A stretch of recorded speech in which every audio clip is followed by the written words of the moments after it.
Wherever you are, my lovely. You're listening to Real and Raw Adoptee Talks with Emma Greenslade.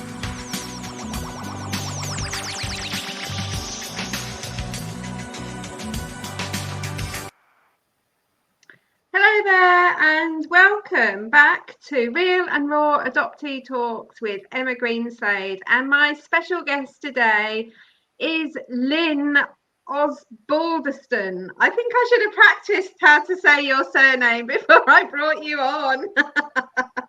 Welcome, Lyn. Thank you. And thank you so much for coming on and sharing your story and the part that you want to share with us and the great things that you're doing in the world. So, would you like to start off by telling the listeners a little bit about yourself? Yeah, my name's Lyn. I'm in my 60th decade. I've had a very interesting life.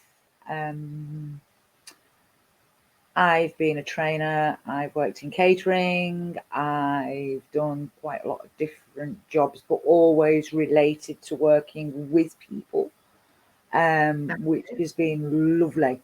I'm also adopted, or I was an adopted child, is what I like to say, because I now have got myself to a point where my adoption doesn't define me. And that's a great thing for me to have. I'm a mum, I'm a grandma, I'm a little bit crazy, but then aren't we all? And there's loads of other things going on with me, but that's me in a nutshell. Okay. And so, knowing that you had been adopted, or what age were you when you were told that you were adopted? I've always known being a dot. It was just part and parcel of life.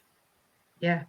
It was just what it was. You were told you were adopted. You were told that you were special. You were told that you were chosen.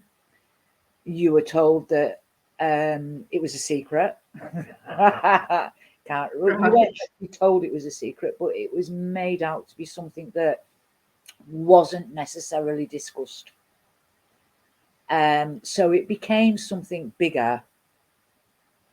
And for a child to have that and the wonder of it all, wondering why you were adopted, and not getting any information, because back in the day, people weren't allowed to have information. No, you didn't get it, did you? Yeah, and it sparked. It became something that became a curiosity. And I think later on it became something that became a desperate need to know. Right. So how did that play out for you as a child? As a child, it was something that I think was always on the back burner for me. It was never mentioned. I found it very difficult when you were in school situations, family trees, things like that. No photographs, didn't look like anybody. It was difficult, to say the least. And situations like that always triggered, I wonder who I look like. When I got to my teenage years, it became more apparent, I think, because I wanted to know who I did look like, because basically I didn't look like either of my adoptive parents. I didn't act like them. I acted how can I say this? I behaved and acted as I was told to. Right. And that was for other reasons as well, because my adoption wasn't the best. In fact, it was downright bloody horrible. But for me as a child, I think it was those unanswered questions, and you knew you couldn't ask. So it definitely became something much bigger than I feel it should have been. Than it needed to be. Yeah, absolutely. Because all I wanted was my truth. Yeah. All I wanted was authenticity.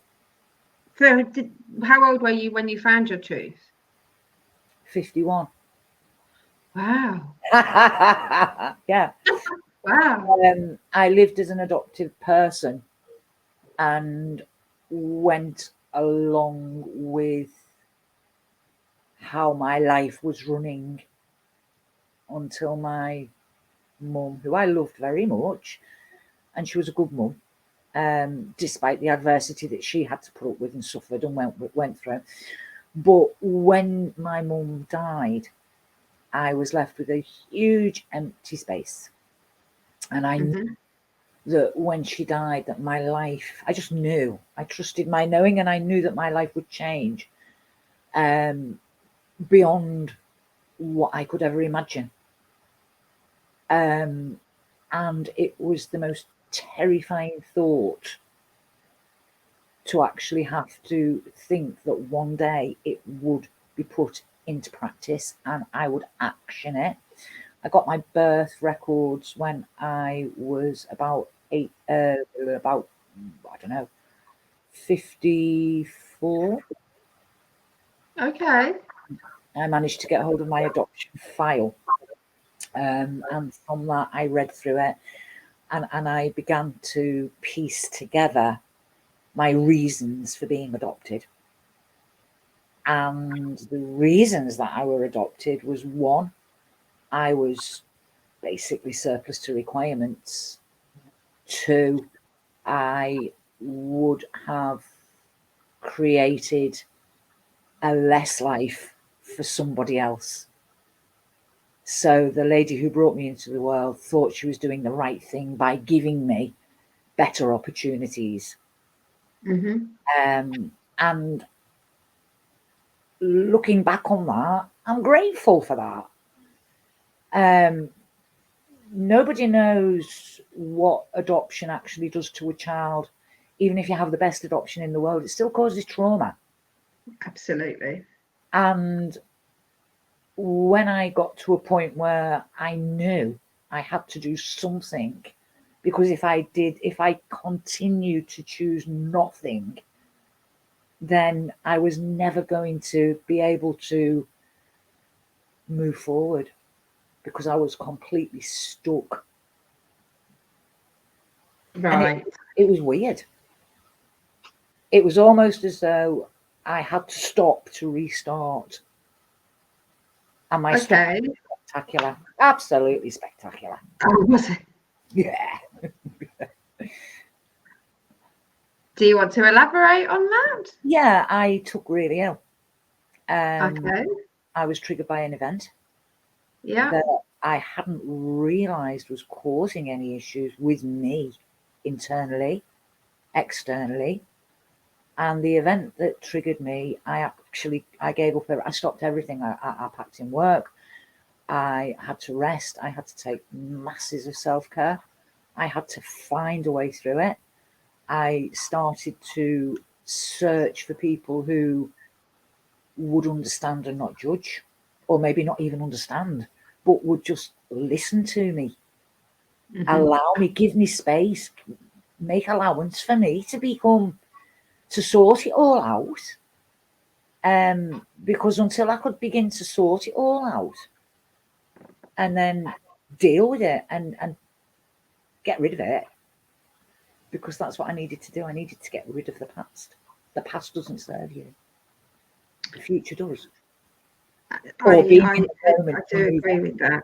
So the support system that you created for yourself, was that with friends and family, or was that with outside services and different support groups?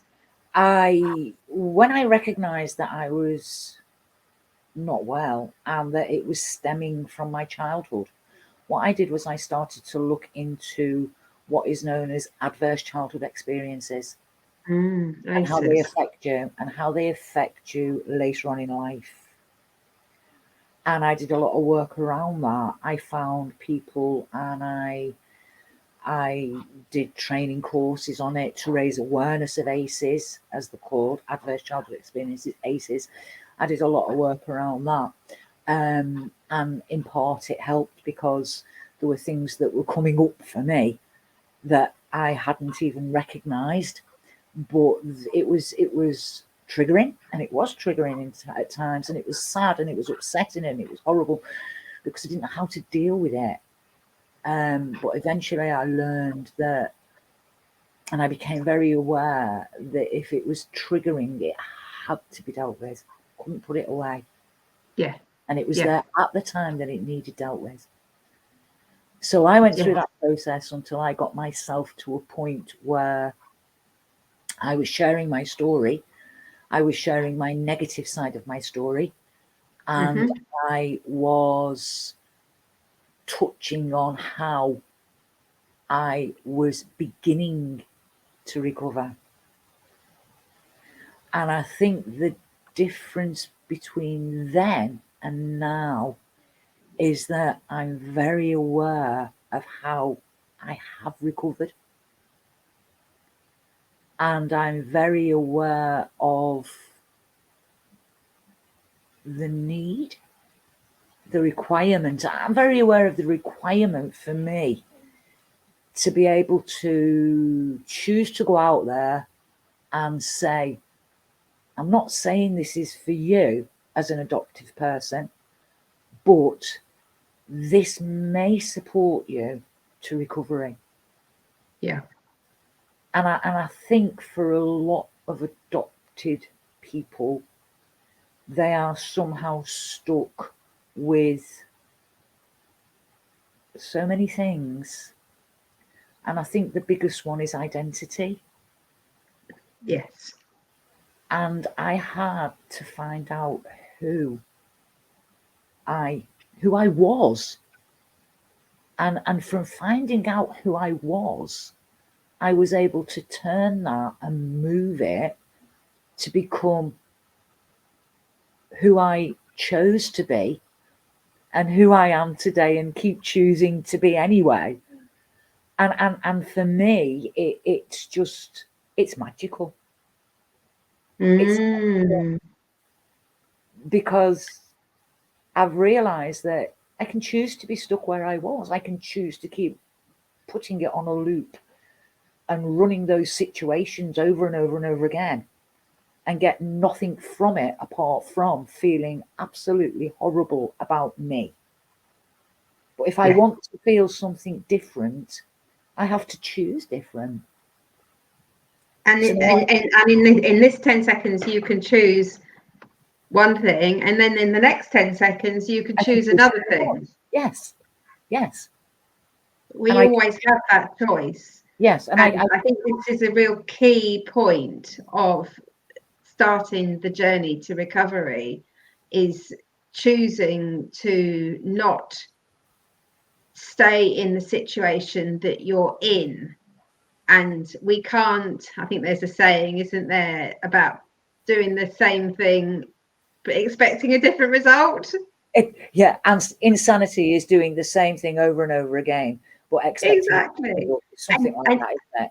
Yeah. And you can't change something if you're using the same programming and structure that you use to get to that point.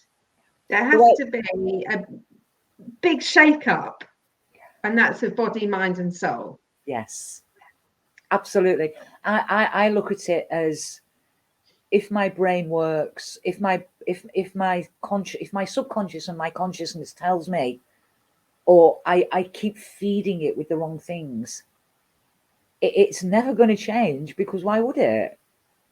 Yeah. It's only getting what you give it. So if you give it something completely new, something completely different, and yet it's scary sometimes, and it's big, and it is absolutely, it can be awful, because sometimes exhausting. You don't know what you think you should have, but it's there, and you deal with it, and you look again, and you move on again, and eventually you find a way that fits for you.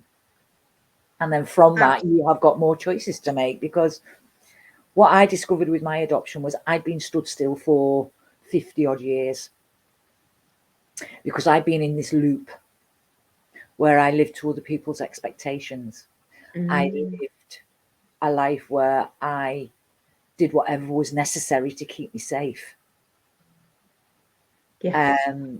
And now I feel safe enough to become unsafe, if that makes sense, because now I'm prepared to make choices and just see what happens. And if it doesn't fit for me, then I'll choose again.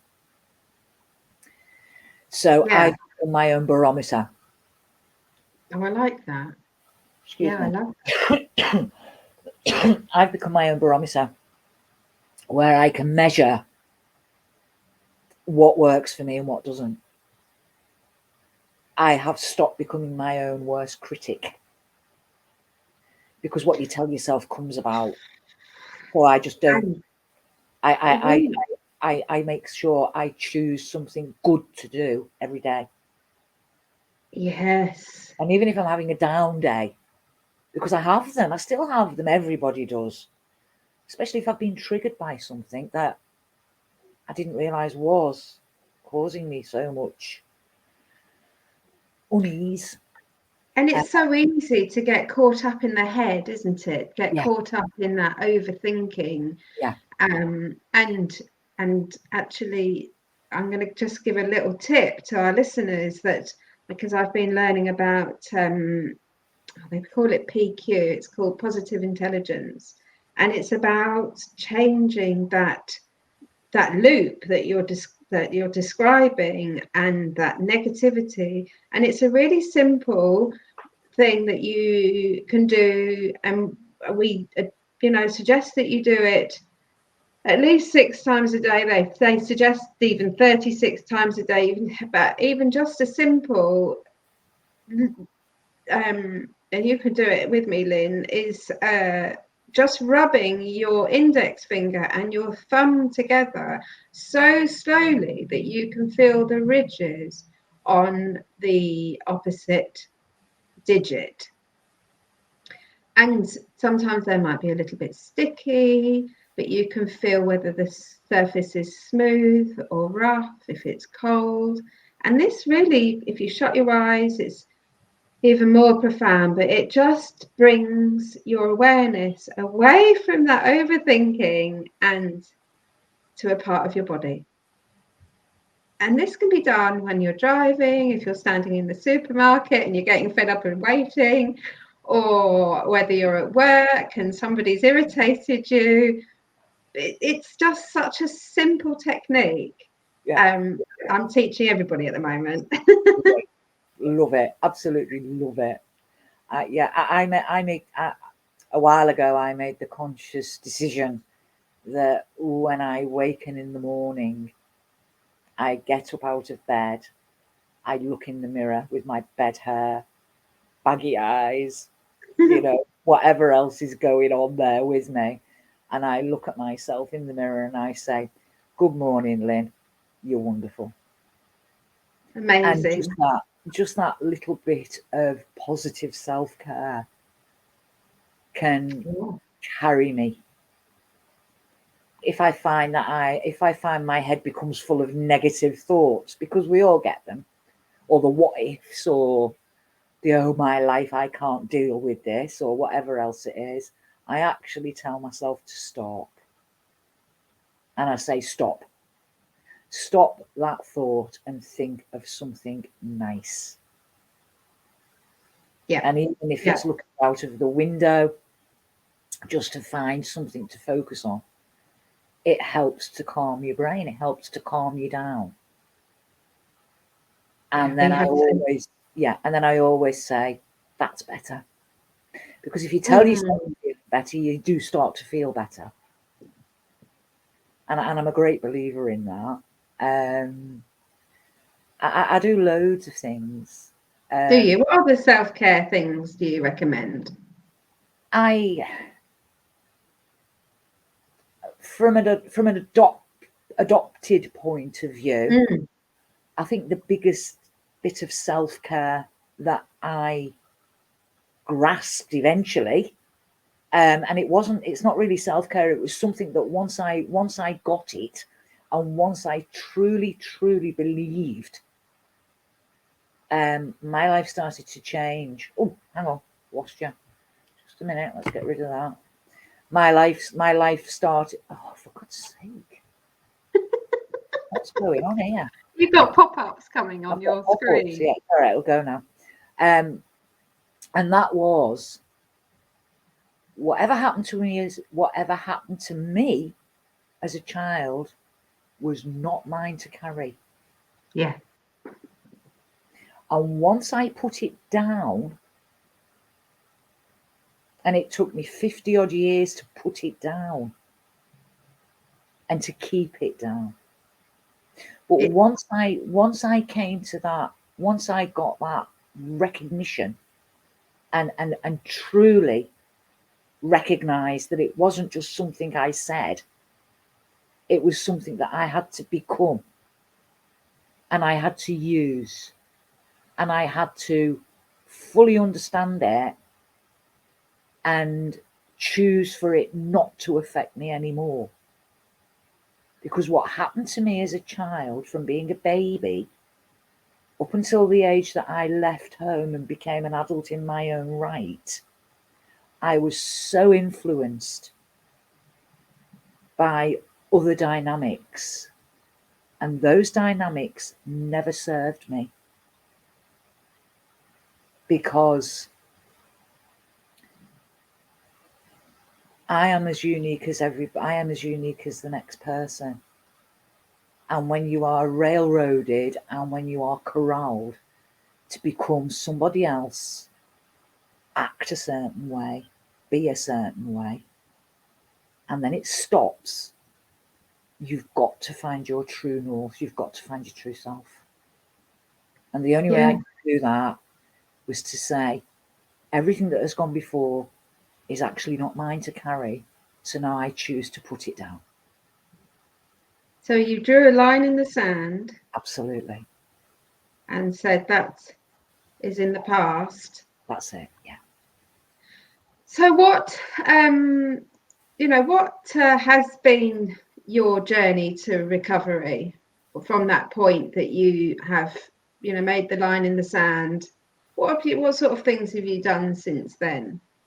Up until the point when I consciously chose to make changes, and I knew that I had to somehow get all this out, because you've got to, you've carried it for so long, you've got to unpack it all and you've got to put it somewhere else. Is my way of thinking about it. Yeah. So how I did it, I've always been a lover of words. I've always been a lover of reading. I've always been a lover of writing. And it was a conversation I had with somebody. And I actually said, I'm really struggling because I can't seem to get over this adoption thing. It's driving me mad. It's constantly in my head. It's constantly in my thoughts. And he said, you need to go back to the beginning, right back to the beginning, and somehow find a way to deal with it there. What do you like to do? And I said, well, I love to read. Do you write? I said, yes, we'll write it down. And I wrote, and I wrote, and I wrote, and I produced 3 books.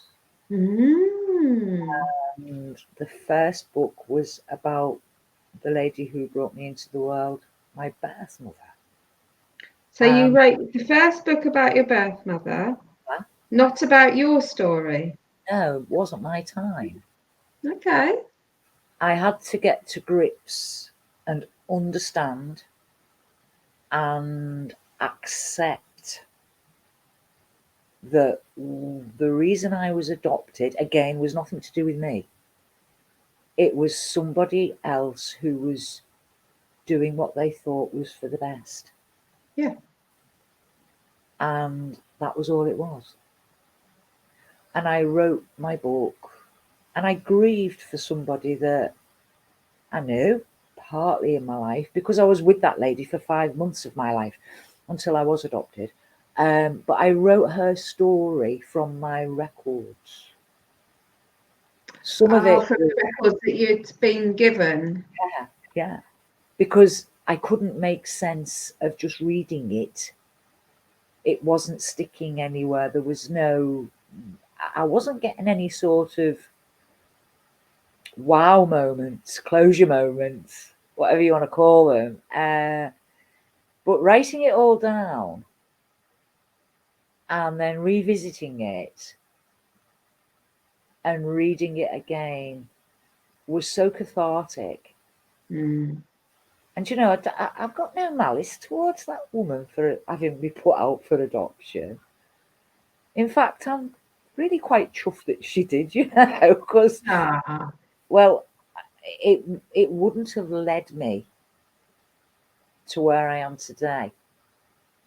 The second book I wrote was about my mum, the lady who adopted me, who I love very much.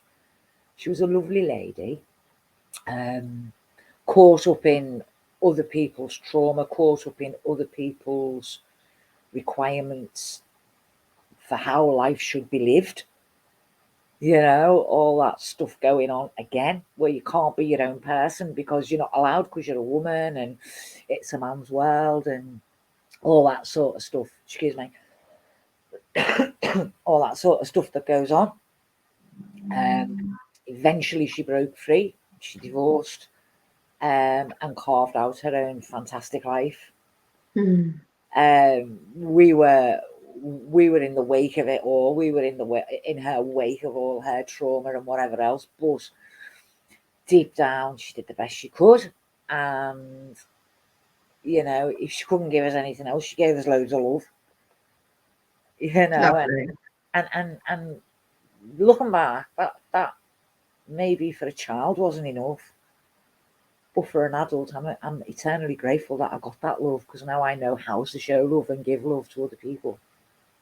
What greater gift could she have given me? Wow, there is no greater gift than love, is there? And so I wrote her story as a nod to her for what she had to go through. And funnily enough, ladies and people who've got traumatic lives at the moment, it still fits. Children who are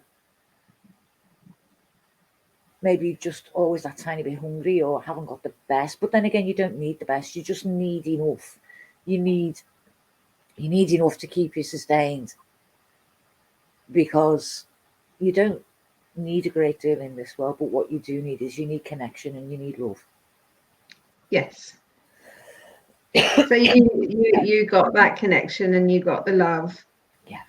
And it was difficult growing up. It really was. There was lots of secrets to be kept and there was lots of other things going on. But looking back, that was more or less for a safety thing for her and for me. And, you know, because the dynamics of the family were not nice. And I wrote all about her story from things that she told me because she had a brain injury and sometimes it left her very vulnerable.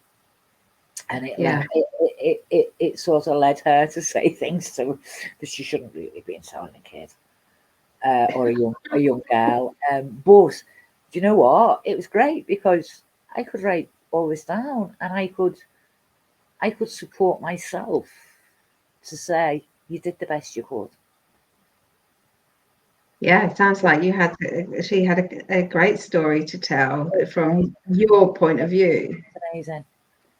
And everything that she did say used to get stuck in the memory banks because obviously when you're adopted, you're hyper vigilant to things anyway. And again, it all leads back to that attachment. So it was all about being attached and being attached positively or negatively. Yes. And yeah, it was really peculiar how, looking back, it was what I thought were maybe negatives. They actually weren't, you know. They were actually, there was a positive in there if you looked for it. The brain just automatically, or the ego automatically goes for the negative because it wants to keep you safe, doesn't it? Yes. But to become me, I've had to make myself a little bit unsafe. And so what kind of things do you mean by you've had to make yourself become a little bit unsafe? I've had to accept that what happened, and I also had to find the courage to change. And when you've been in a place that you're normal for such a long time, to take that first step out there, you don't feel safe. Gosh, Right, I scary. get what you mean. It's the scariest thing in the world to make change, to bring change. Bring change to you, bring positive change to you.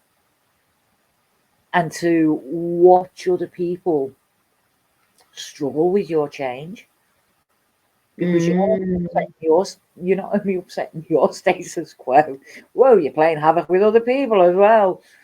But I think as long as it's in a kind, loving, positive way, that people will either get it or they won't. Because if people want to keep buying into drama, they're going to do that.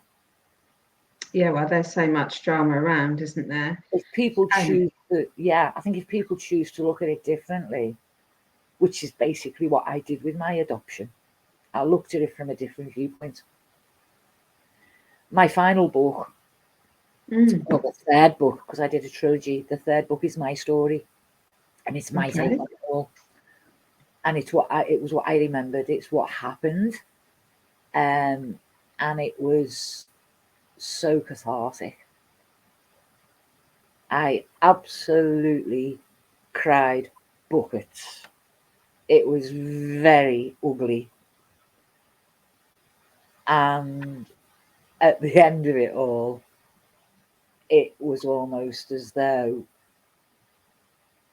I knew I had the space now to move on.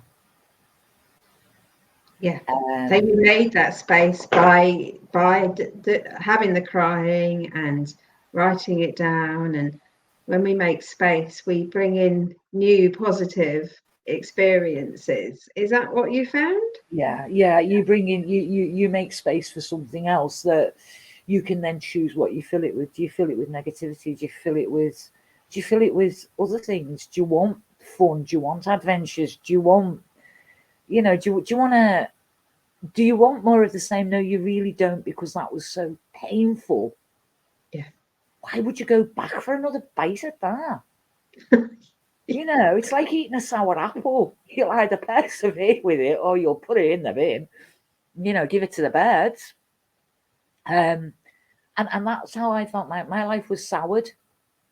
And once I got rid of that aftertaste, because that's what it was after. I was always, it was after the event. It's almost like you're still stuck in that place that no longer exists. And if you keep feeding it, it's going to keep growing. So I stopped feeding it. And I said, that's enough now. So I emptied myself out. That's where the big empty space came from. So I emptied myself out, and then I chose what I put in it now. Yes. And what I put in it now serves me, is better for me, is healthier, brings me fun, brings me a sense of achievement. And I just love it. Yeah, life is definitely not meant for struggle.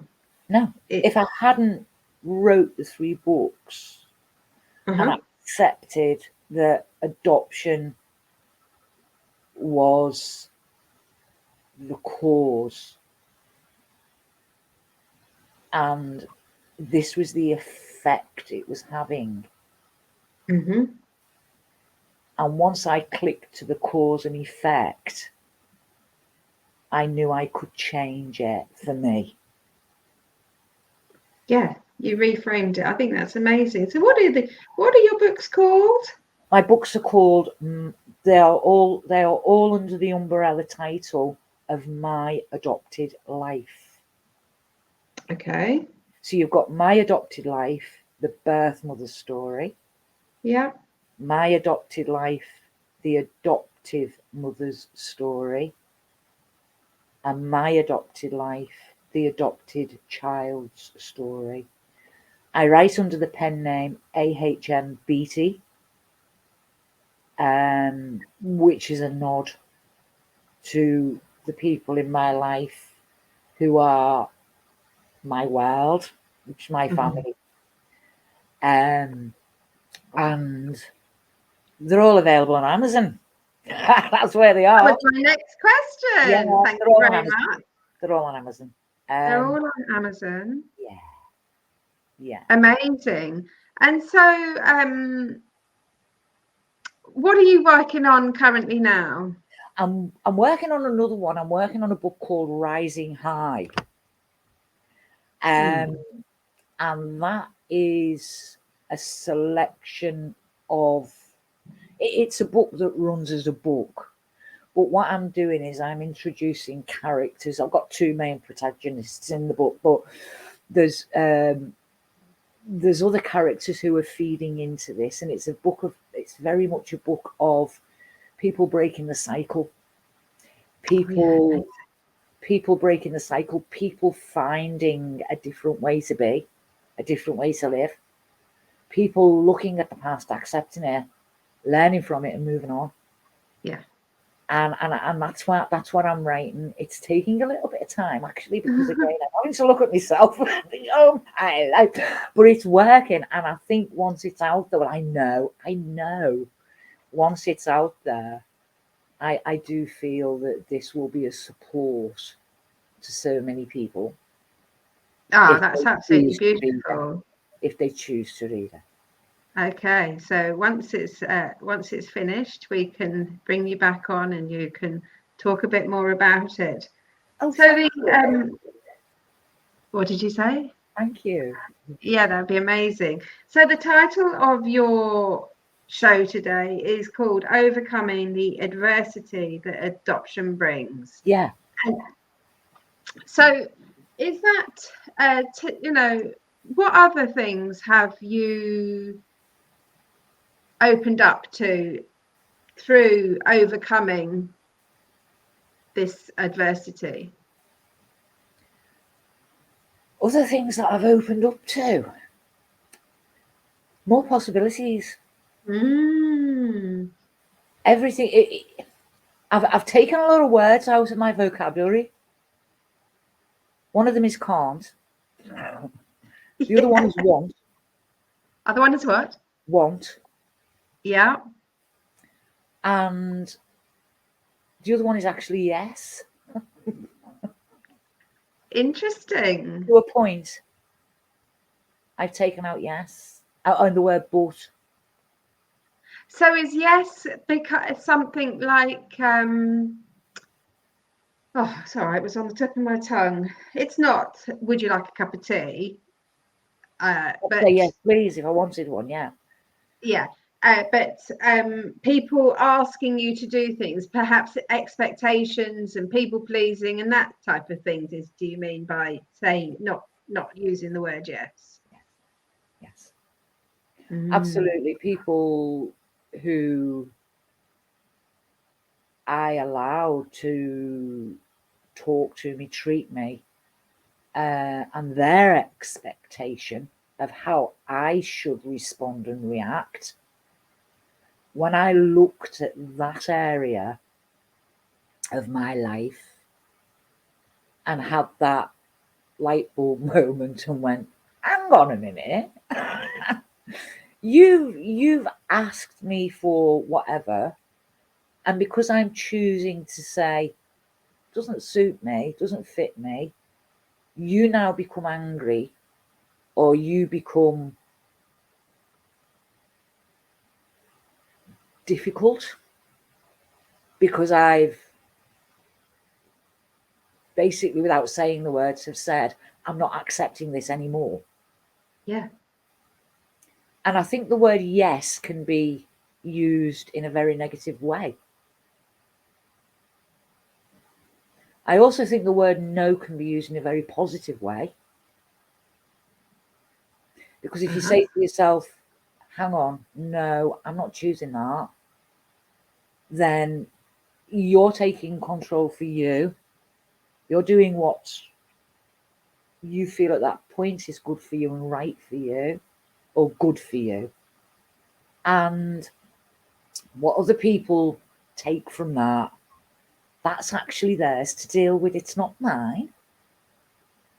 And the word want, I want to do this. No. If you keep wanting things, you're not going to move on. So the word want from the old English dictionary means lack, doesn't it? Yeah. It does. It means you're lacking. You're Or lacking if you that. change your conversation with yourself, because we all have conversations with ourselves. Excuse me. Whether we recognize it or we choose Whether not they're to present recognize or not. it. Yeah, we do. We all have conversations with ourselves. It's called thoughts, isn't it? It might not be. They are, yes. You don't have to converse with somebody talking like we are. It can come in different ways, and the cues are there. And how you choose to use those cues is how you will get to an end result. So I took the word want out because it's a negative connotation. What else did I take out? Yes, want. Can't remember the other one I said now. Can't, won't. Can't. If you tell yourself you can't, you're never going to do it. If you tell yourself you can, you're gonna. Yeah. There's no such thing as can't. You find a different way. Yes. And if Go on. one way doesn't work, try something else. So we both use the tools of access consciousness. Yeah. And they and one of the tools is always ask a question. Yeah. And so by asking a question, it opens us up to possibilities, because there are limitless ways that something can be done. Just because we've been shown can be done one way doesn't mean that is always the best way for it to be done. Yeah. There's more ways to skin a cat, isn't there, as they used to say? Yes. Yeah. There are more ways than one to skin a cat.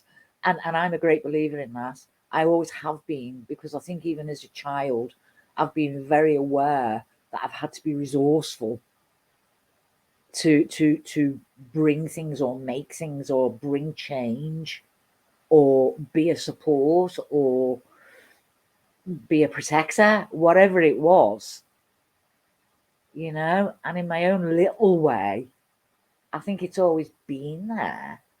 To put a name to it has been phenomenal for me.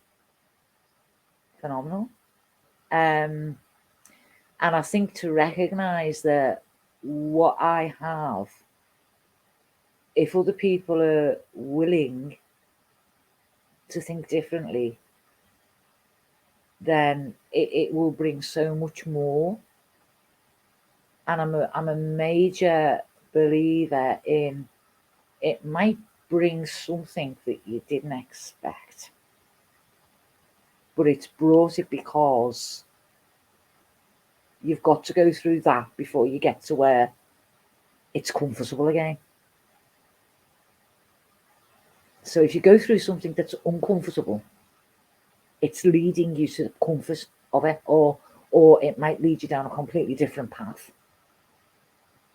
Absolutely, because we wouldn't know what comfort is like unless we'd experienced uncomfort.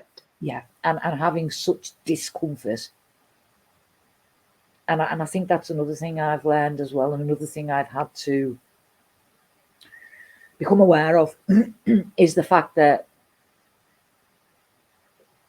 when I knew I'd moved on, and if I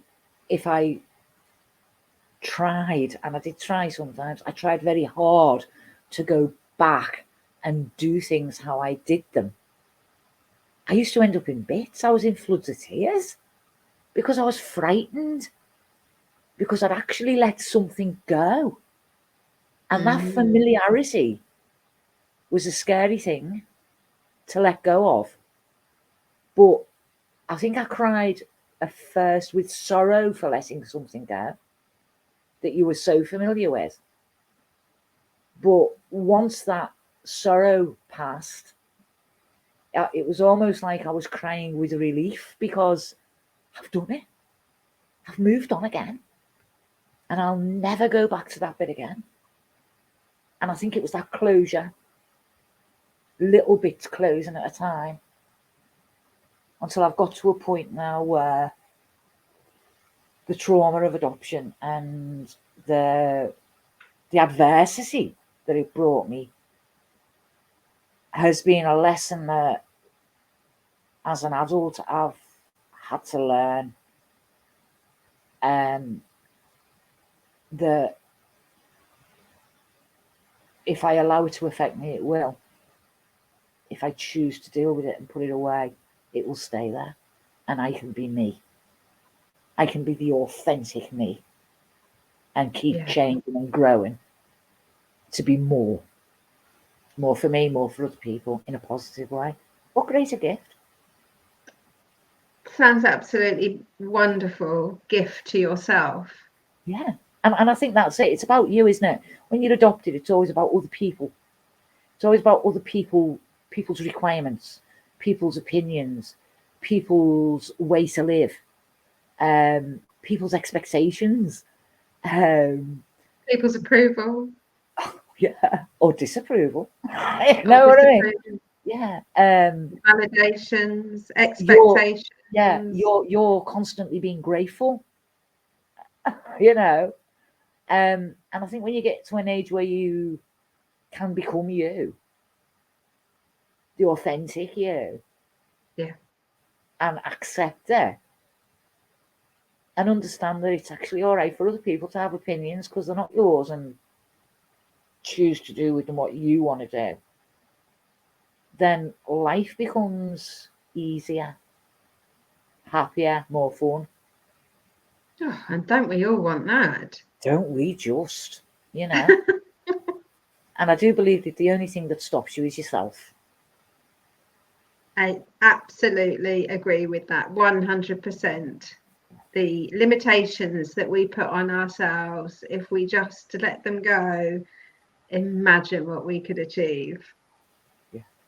The possibilities are endless, and the ripple that would have for the greater good. Yes. And the greater good for yourself in the first instance, because if you're not feeling good about yourself, that reflects, and that reflects back onto everything you do, touch, see, hear, feel, people you come into contact with. So if you get yourself sorted out, you help other people to sort them out as well.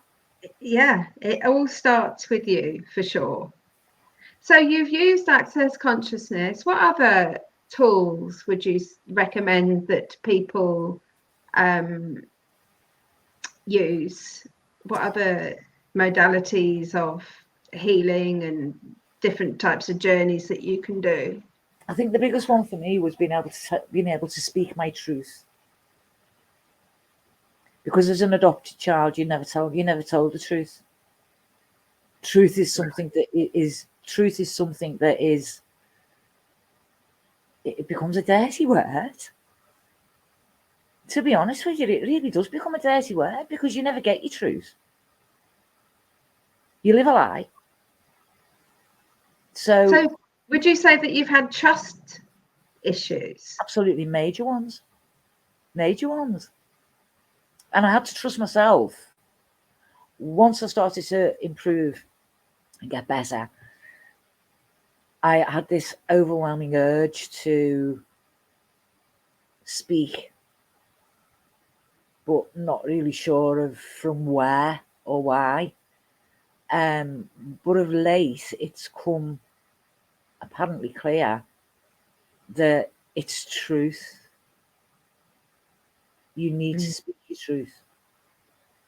And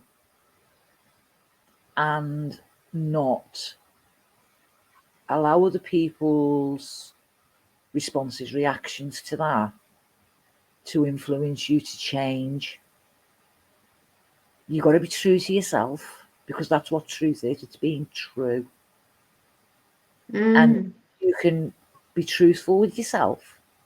And if you can be truthful and honest with yourself and accepting of yourself that you're not perfect and you're never going to be. Yeah. But accept that whatever's happened in your life has led you to this point today and made you who you are today. You can still change it if you don't like it. But you've got to be truthful with yourself. And I think when I clicked that bit, that clicked. That was like, ooh, I didn't have a filter for a long time. Sometimes I still don't. Because you know what? I was speaking my truth and I was going to do it. And it took practice. It actually took practice to... So Neil Donald Walsh, he has a saying, to speak your truth but soothe your words. Yes, and that was actually what I've learned to do. Because I could be exceptionally blunt, you know. But I'm also finding that through speaking my truth, I'm opening up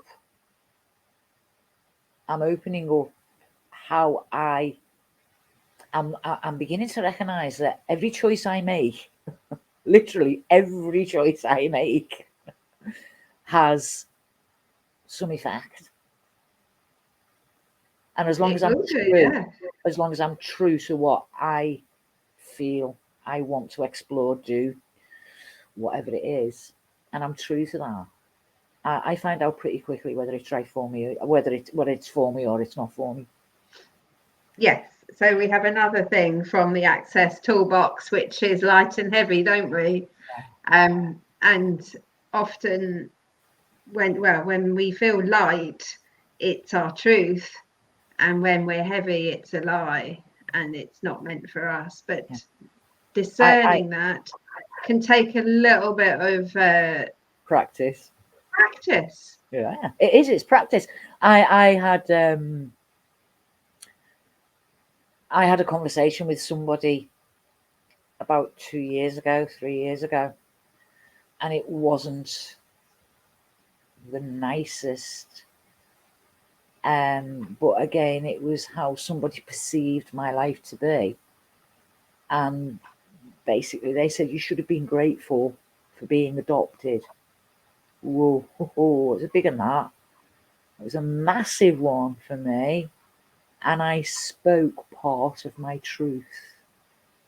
And it really, really, I don't know if it upset them. But I think because they maybe looked at it from a different point of view. It caused everybody has the one, don't they? Yeah, and do you know what? It caused them to say, I can't deal with it. And they walked away. And then something happened, and I was asked the question. Well, no, I was given a statement. Well, you fell out with them. No, I spoke my truth. And I think it's recognizing that difference, that it's actually okay for people not to get you. You know? Yeah. And to be authentic and to be you, I don't think there's anybody really going to fully get you. But if they're on the same wavelength as you, then they'll just, or if they're very open and not judgmental, they'll accept you. And they'll accept you weird, and they'll accept your eccentricities and just the way you are, because that is you being you. Yeah, they have no judgments. No, and you free yourself and you free others. And what greater gift. I think that is absolutely true. Yeah, I think it's okay to have an opinion because that's what makes us different. But having judgments on each other is not okay. It's not nice. No, it's not. It's not nice. You know, no. We judge each other. We judge ourselves enough. Yes. Oh my goodness, don't we? We need to stop that noise in our head. Yeah, I think that's another thing. I think that's another thing. I judged myself. I was my worst critic. I was my biggest judge, and it was always, you know, I was always guilty, and I wasn't guilty. Yeah. And make yourself guilty for things that you're not guilty about. Yeah. And I think the guilt that's also attached with adoption, which is one of the core wounds that Nancy Berrier talks about. Yeah, it's guilt. You carry the guilt of other people's actions, reactions, responses. Yes. And once you shed that, you begin to heal. You can do it differently. You can do it in a completely different way. I agree with you. So my last question for you today, Lyn, is if you could offer any advice to our younger listeners, or perhaps to yourself when you were a young person, what would it be?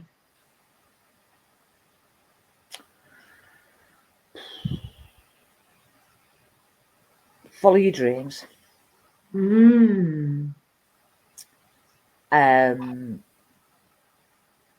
Find your tribe. And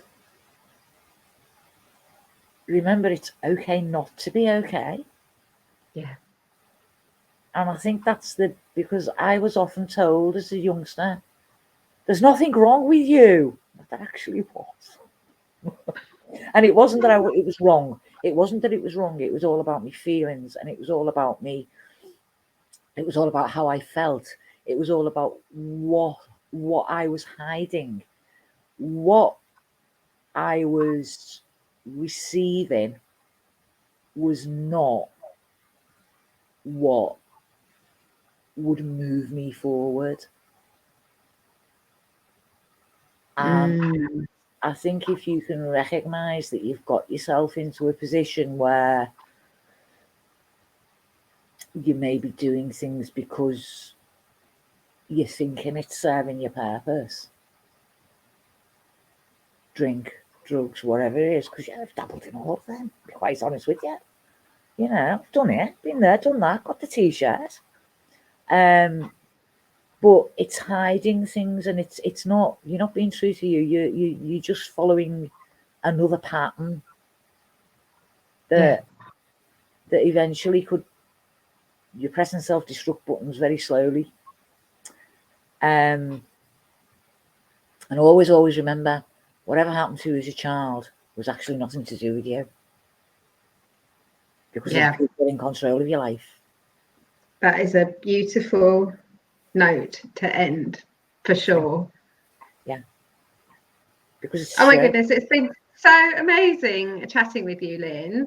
So we can get your books on Amazon. We're going to put the links into the show notes, and I know that you run a Facebook group for potential authors. Yes, I do focus on Friday. Again, that word focus, it's all there, isn't it? Focus on Friday for other authors. Doesn't matter who you are, where you're from, whether you're high up in the author charts or however you want to say it, or if you're just starting out and you're just dipping your toe in. I ask a set of questions and people answer them. And then I put links and pictures and different things that people choose to have out there in the world. And then I post it on my author Facebook page, which is AHMBT Author. It is a closed group. It's a private group. And I like to think that it's unique. And if you want to show your uniqueness, come and join my party. And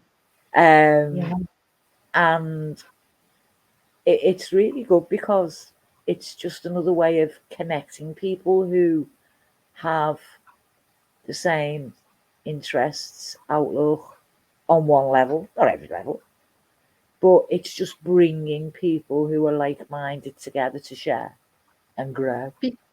Sounds beautiful. So we'll put the link for that Facebook group in the show notes as well. Thank you. I would like to remind everybody that I have my free course limited to Limitless, the Foundations, which is a free course for you to come through. If that's something of interest, I'm going to put the link into the comments where you can come in and join that course and see what we have to offer on a different way of being and releasing limitations that are holding you back from having the rich, rewarding life that you are here to have and deserve to have as well. Absolutely. Please, can I come along? Absolutely. I'd love you to come along. Thank you. So that is the end of today's broadcast, Overcoming the Adversity That Adoption Brings, with my beautiful guest, Lyn. Yay! Thank you so much. Thank you. And we look forward to speaking to you on the next show. You're listening to Real and Raw Adoptee Talks with Emma.